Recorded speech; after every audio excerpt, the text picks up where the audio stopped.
Okay, today's video is about what is academic culture and how can I participate in it. Academic culture started over 2,500 years ago in ancient Greece at places called academies.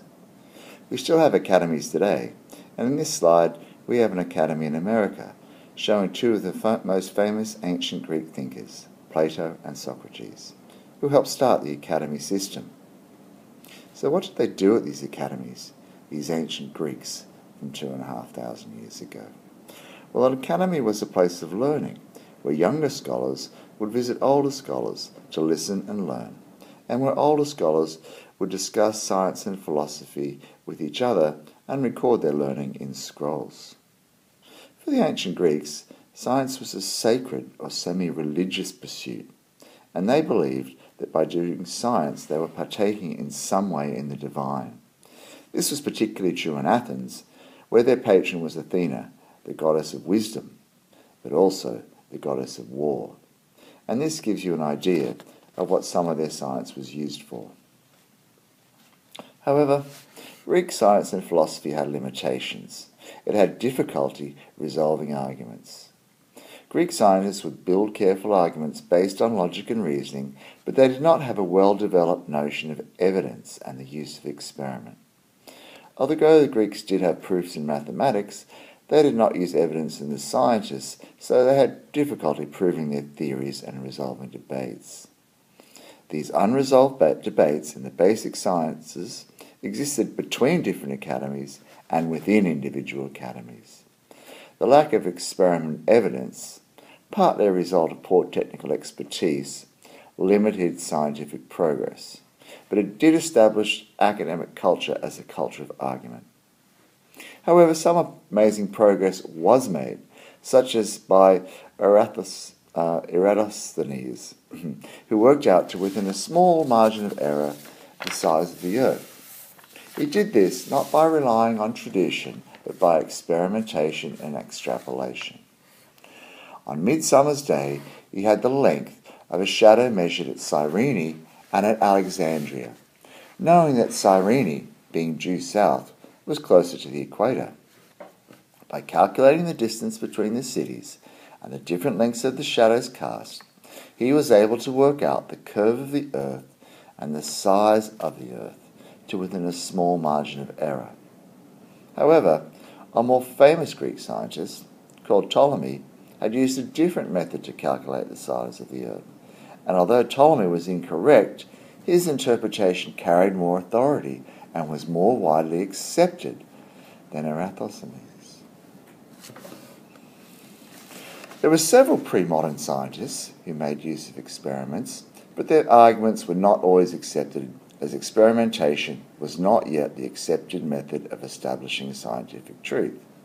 For example, Archimedes conducted some very famous experiments, but few followed his lead for 1,000 years. And there was also the Persian Ibn Sina, who conducted the first drug trials using scientific principles. But again, he was an isolated genius in his time. It was not until much later that experimentation became popular with the famous Italian Galileo Galilei, who lived 500 years ago in the Renaissance period. What Galileo did was use experiments to prove that many of the theories of the most famous Greek philosophers, such as Aristotle, were in fact incorrect. Although he did point the way to the new scientific understanding of the world by showing the old Greek theories were wrong, it was actually Sir Isaac Newton who completed his work. Galileo did make experimentation very popular, though, and that's why he became so famous. One of his most famous experiments concerned the speed of falling bodies and the existence of gravity. And he proved that, in fact, things fell at the same rate, regardless of their weight, and this opened up a whole new field of inquiry, as it showed that many of Aristotle's views from 2,000 years ago were in fact incorrect. Experiments became very popular, and within universities this led to the use of evidence. Argument backed by evidence. No longer simply a matter of a chain of reasoning, but now a chain of reasoning backed by evidence. Prior to this understanding of evidence as the basis for truth, reputation and authority were rarely questioned, leading to some strange outcomes. For example, in 1492, Columbus sailed across the Atlantic Ocean for the first time, letting Europeans know there was another continent. But unfortunately, he had used the calculations of the famous scientist Ptolemy rather than the experimental scientist Eratosthenes, so he miscalculated the size of the Earth, believing it to be much smaller than it really is. Therefore, when he landed in America, he thought he had gone right around to India, and he called the Native Americans Indians, an incorrect name that stuck for 500 years. Evidence is now extensively used, certainly within the hard sciences, and you must back up your theories with evidence. That's not to say there isn't an element of argument, but an argument is seen as a case put together using reason that relies in the end on evidence. Of course, standards of proof are different in the social sciences, which are more interpretive than the hard sciences, and of course, the arts are more interpretive still. Although, at the end of the day, all scholarship at university makes use of arguments based on evidence. Scholarship has changed a lot since the long ago days of Plato and Aristotle, but there are still some common elements such as the use of arguments, and from the time of Galileo, the use of evidence. But instead of scholarship being conceived as a semi-religious activity concerned with discovering the sacred truth, it now has much more practical focus and more functional uses. Some of our modern institutions, such as TAFEs and business colleges, concentrate on these practical areas. However, argument and evidence are still important in establishing scientific truth.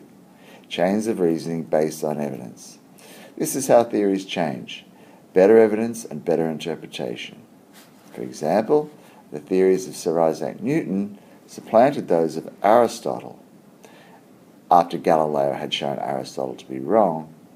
But Newton's theories did not last forever, as they were supplanted by Albert Einstein's theories, whose interpretation of evidence brought his ideas closer to the truth.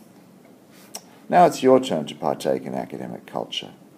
You may not have the brilliance of an Einstein or a Newton, but you can still make significant progress and achieve in your academic area.